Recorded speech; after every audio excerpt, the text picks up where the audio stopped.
Some key takeaways from rookie mini camp, that and more on today's episode of Locked On Bucs.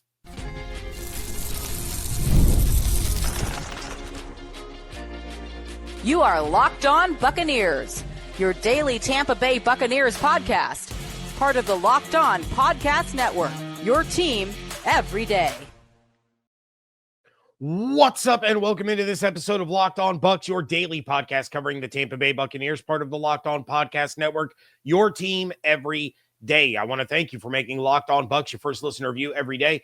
Don't forget you can subscribe or follow for free on YouTube or wherever you get your podcasts. And of course, you can follow along on Twitter. I am James Yarcho at JYarcho_Bucs, credentialed member of the media covering your Tampa Bay Buccaneers, here with you every Monday through Friday, along with the everydayers. And for that, I want to share my appreciation for your continued support of the show. One of the ways you can support the show is become a Locked On Bucs insider. You're going to get news, rumors, updates, general thoughts, one-on-one conversations with me via text message. Go to joinsubtext.com/LockedOnBucs or click the link in the show notes to become an insider today. This episode is brought to you by Monarch Money. Take control of your finances with Monarch Money. Use code LOCKEDONNFL at monarchmoney.com for 50% off your first year.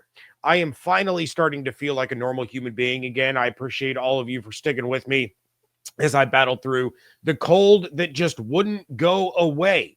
But rookie minicamp for the Buccaneers has come and gone, and there are some interesting things of note here to talk about, including the pass rush, but we are going to start with some of the comments that Todd Bowles made about the new look secondary. Obviously, that was one of the biggest focuses for the Buccaneers during the draft, and while Benjamin Morrison is still working his way back from that hip surgery, Jacob Parrish was the standout star over the weekend. Parrish ended up with a few interceptions, including one that he returned for a touchdown, and Bowles mentioned that he was the fastest guy on the field. Now, Parrish, while enjoying the compliment, said that once he learns the playbook and his responsibilities a little better, he's going to be even faster. But that wasn't all that Bowles had to say about the third-round pick. He told the media that there's some versatility there, and Parrish may not be limited to the slot. Bowles said, quote, he can play outside in a pinch. He can't play outside in a pinch. He can play outside. He can play outside corner. We've got him learning nickel. I'm very comfortable with him outside. He can start at corner in this league probably for anybody, and he can play inside as well. That's the beauty of him. He's not just a nickel. I think he's an outside corner first and then a nickel second. The fact that he plays inside is just a bonus for us when we have a few guys that play inside. It helps us from a matchup standpoint, from a game plan standpoint, which one could play nickel at which time. It keeps a lot of people guessing, end quote.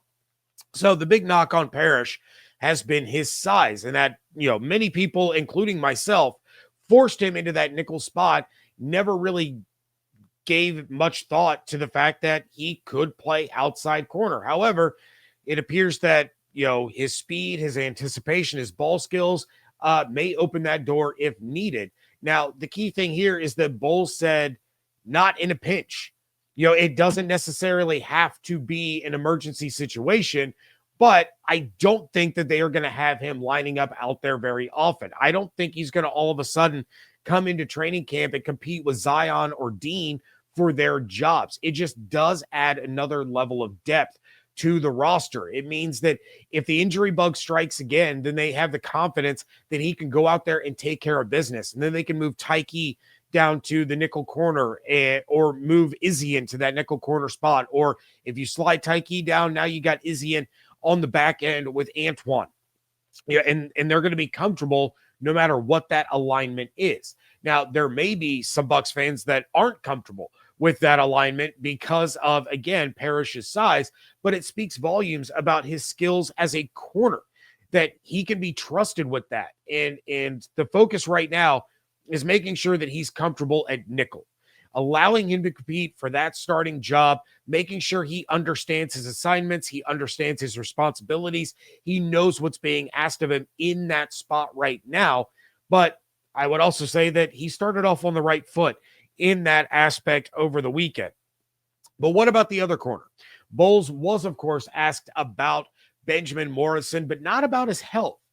He was asked about his skills as a ball hawk, and Bowles said, quote, "He's got very good ball skills. He's got very good awareness.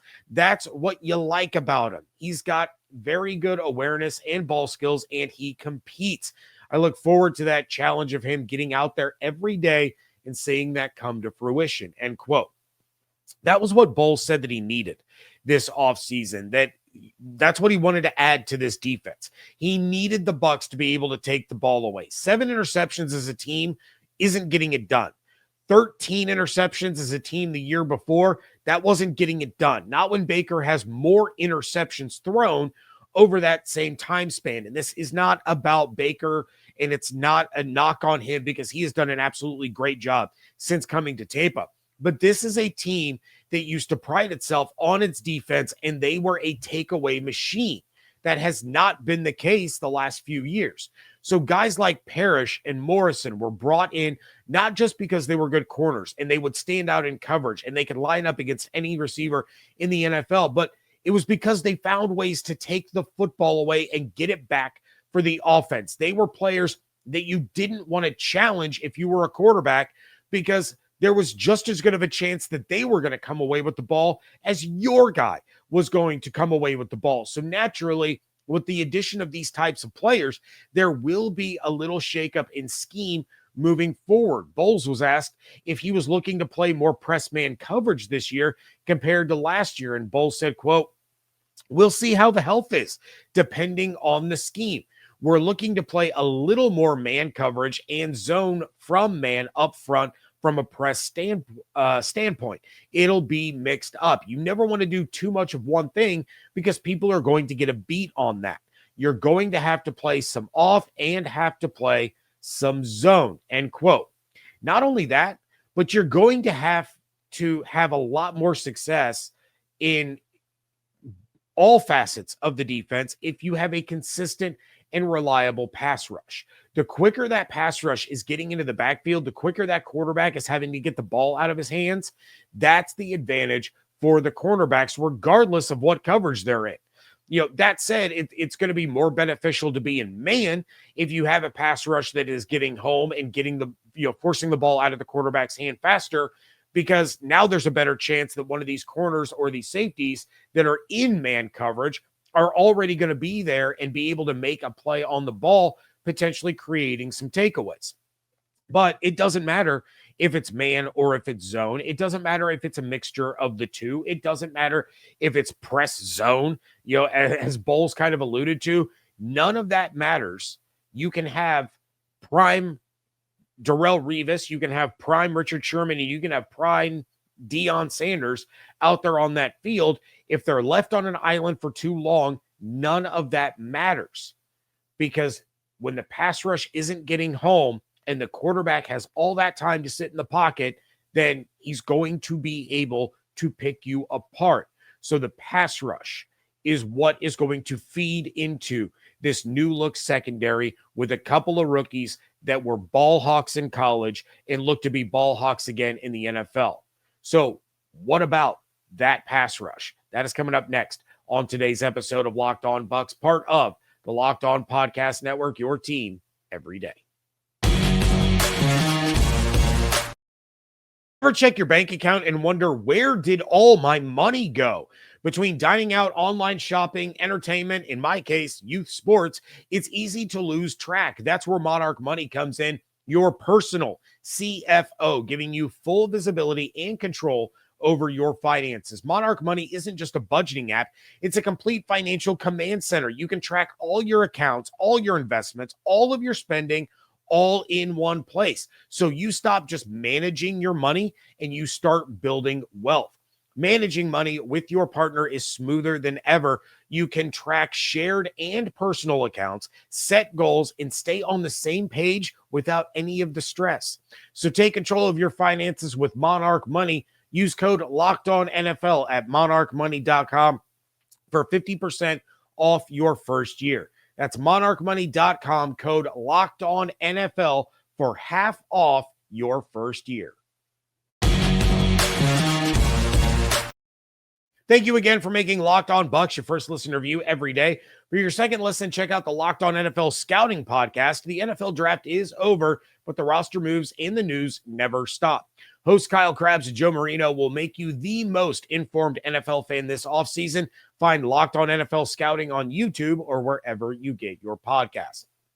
So the Bucs didn't draft an edge rusher until day 3. But the additions of Hassan Reddick, David Walker, Elijah Mitchell, and potentially Desmond Watson are all in an effort to revamp a pass rush that was not great last year.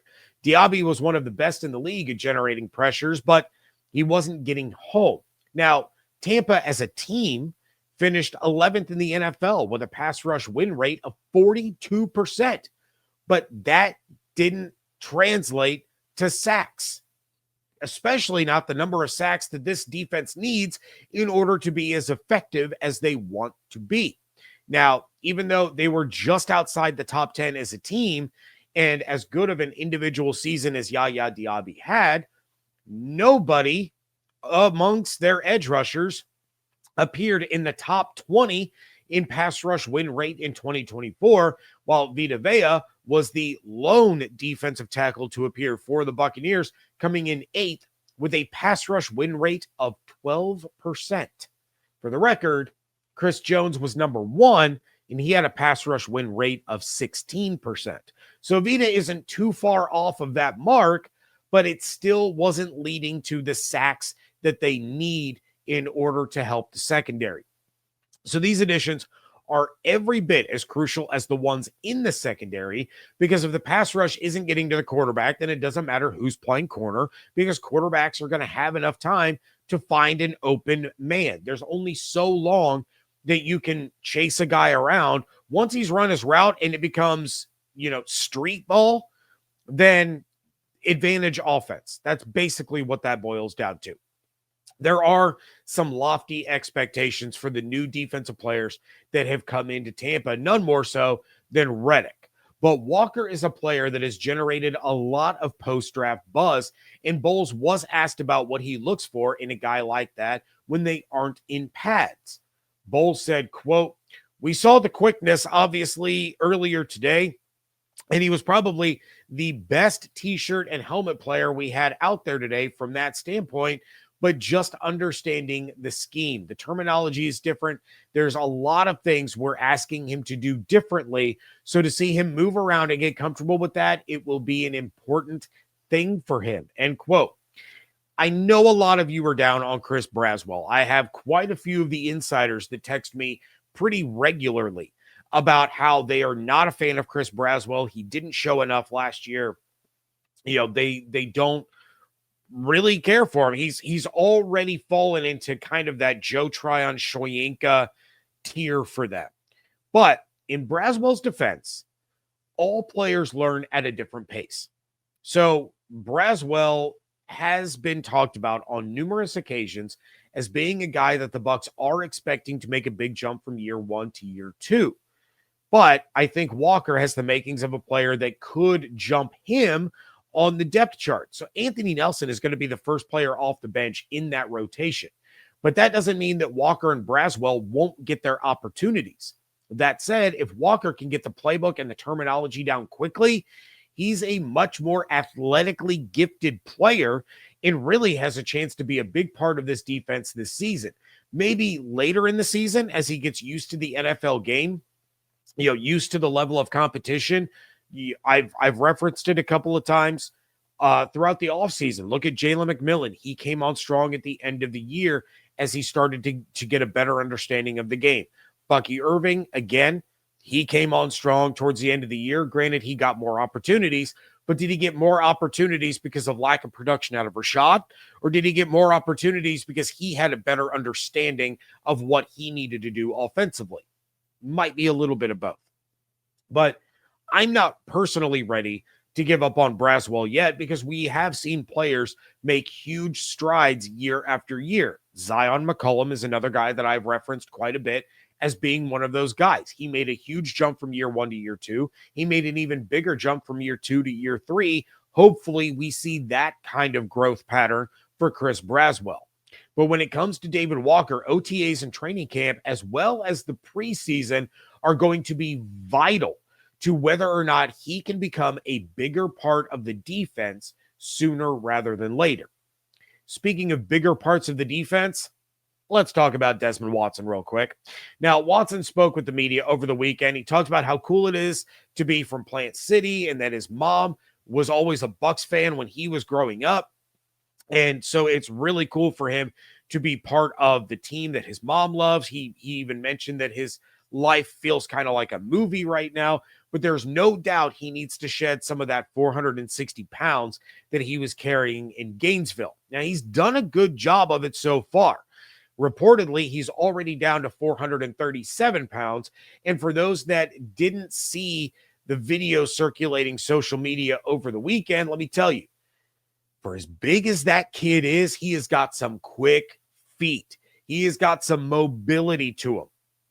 That said, Bowles was asked about Watson's chances of making the roster as an undrafted rookie and what it would take for him to get there. And Bowles said, quote, he has to make the team, first of all. Right now, we just have to see how long he can stay on the field, and we put him on a program where we think he can make some progress. I think that's the biggest thing for us to do right now. We didn't get him to say, hey, we have to put you on the field right now. It's, hey, we can try to put you on this program and see what we can come up with and see if we can get our endurance better and have him become a better player that way, then kind of see where he is. To judge him right now is very early, and we didn't get him for the tush push. We got him because we really thought he could play. It's just a matter of getting him to the point where he can play more than 2 or 3 plays a drive, end quote. Or I'm sorry, the quote continues talking about getting that weight down. Bowles said, our strength staff and nutritionists are still working through that, and we're coming up with a plan for him that we'll have for him that he'll go by in the summer and see how he comes back to training camp and keep working from there, end quote. Having seen a little of Watson, with his time with Florida, that guy can play. He can play some football.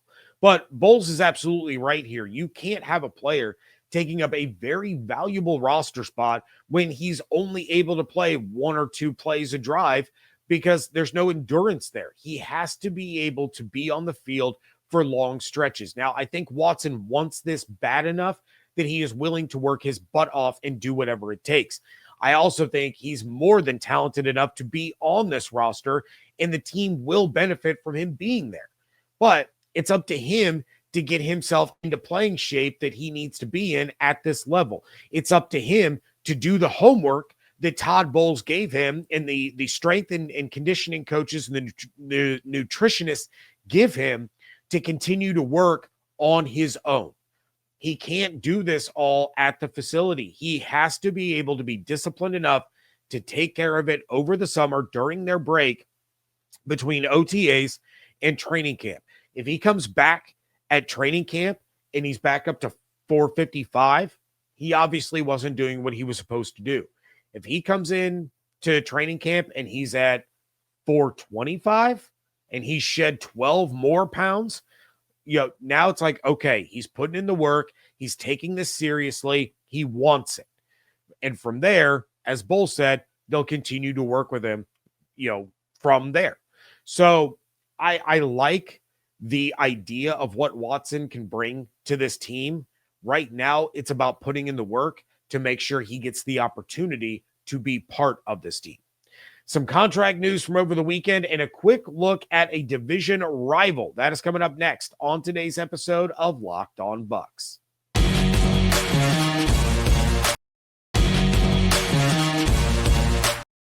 Wrapping things up here on today's episode of Locked On Bucs, and the Buccaneers have signed all but one member of their 2025 draft class. Over the weekend, Jacob Parrish, David Walker, Elijah Roberts, Tez Johnson, and Emeka Egbuka all officially signed their contracts. Ibuka's deal is for 4 years. Of course, they will have the 5th-year option that they will be able to pick up, and I'm fairly confident, without having seen him take a single snap in the NFL, that they will pick up that option.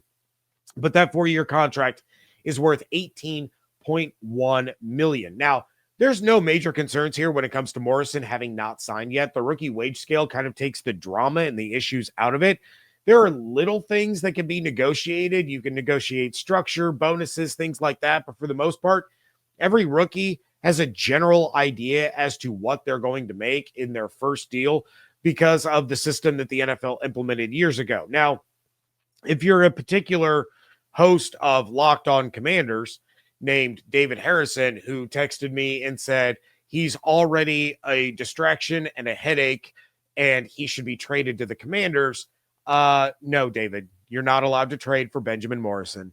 You already have, players over there. You already have Jazar Newton. Okay. You already have my Illini guys over there. You leave Benjamin Morrison alone. Outside of those deals being done and Morrison's still needing to get done, the other big news over the weekend was the retirement of Derek Carr. And I wanted to take a couple minutes to talk about this situation. Number one, because it's prevalent to the Buccaneers. Number two, it's because I've always had a soft spot for Derek Carr. So I wanted to get a few thoughts out there regarding this. Now, this was an interesting announcement.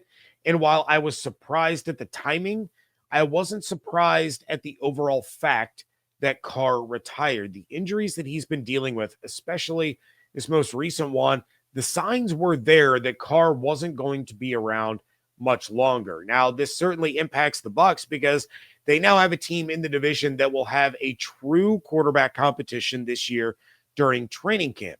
That position alone might wind up so bad that the Saints are in the running for a legacy player of their own in Arch Manning, who is expected to be one of the top dogs of the 2026 draft. We know what Spencer Rattler can do after the Bucs faced him twice last season, but now you have Tyler Shuck and Jake Haener on the team, and honestly, any one of those guys could emerge as the starter. This is a good news, bad news situation for the Bucs, if we're being completely honest. The Saints still have some pieces that they need to get, but their roster isn't real far away from being a legitimate contender again. If Shuck or Rattler or whoever ends up being the starter really craps the bed and the Saints are in a position to be at the top of the draft, that's really bad news for the rest of the NFC South, assuming that Manning actually pans out and lives up to the family name. You already have the Panthers on the rise and might honestly be the Buccaneers' biggest competition for the division in 2025. You have the Falcons, who have a lot of talent on each side of the ball, but an unknown at quarterback as of right now. This division could go from a punchline just a few years ago to one of the most competitive in the league very, very quickly. And I know the Panthers still have to prove it.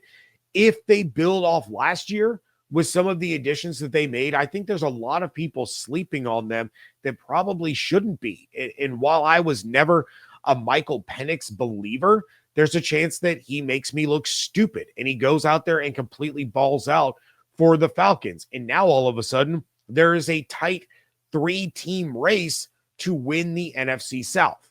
This is not going to be a cakewalk for the Bucs to win the division again. It just isn't. So all that stuff that I talked about at the top of the show, the improved secondary, the reliable and consistent pass rush, that is vital. Absolutely vital. We know that offensively, the Bucs can go toe-to-toe with any team in the league. There's absolutely no question about that.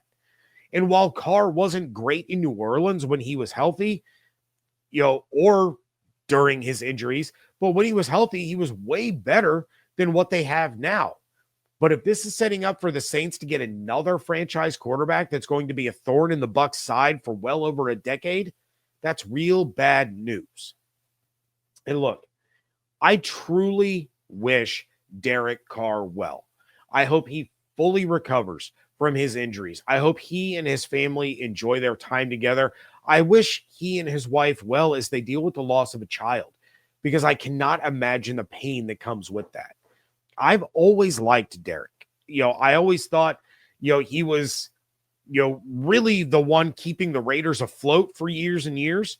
I'm sure a lot of you everydayers remember when David and I talked about him a few off seasons in a row as a potential target for the Bucs. And I'm really, truly sorry that his career ended the way that it did, because I always enjoyed watching him. I always enjoyed his attitude and his approach to the game. And he was one of those guys that, tended to usually have a smile on his face. So even when he came to New Orleans, I didn't hate him. He wasn't one of those guys that the minute he puts on the jersey of a rival, I hate his guts or something, because I always liked him as a person. I liked him coming out of college. I liked him with the Raiders. I liked him as a prospect for the Bucs. So, to see a career, and maybe it was only a couple of years, maybe he only had 2 or 3 years left in him. But to see it cut short in that fashion, it really sucks for him, especially given what he and his wife just went through. And then to have to walk away from all he's known his entire life. So I wish Derek and his wife and his family nothing but the absolute best. It was an honor to watch him play. And I know he's not a Hall of Famer. He's probably not even in the conversation of the Hall of Very Good, but I enjoyed watching him. I looked forward to seeing him play on Sundays because I loved the way he approached the game. Maybe he even was a little Baker-like in that aspect. Kind of the underdog, kind of counted out more than a couple of times, but continued to rise to the occasion. So I wish him the best. I just hope that the Saints don't replace him with someone that winds up being a top 5 quarterback in the NFL until I am in my 50s, because that's going to infuriate me. That's going to do it for this episode. Coming up tomorrow, I'm going to drop some schedule predictions ahead of the schedule release on Wednesday night. And yes, I will go live on YouTube to react to the schedule release. Until then, please check out everything going on YouTube or on Twitter at Locked On Bucs, at @JYarcho_Bucs. Subscribe on YouTube with the notifications turned on, as well as wherever you get your podcasts, and become a Locked On Bucs insider. Go to joinsubtext.com/LockedOnBucs or click the link in the show notes. Hope you all have an absolutely outstanding day. Stay safe, stay healthy, fire the cannons. I want to thank you so much for joining me right here on Locked On Bucs, part of the Locked On Podcast Network, your team every day.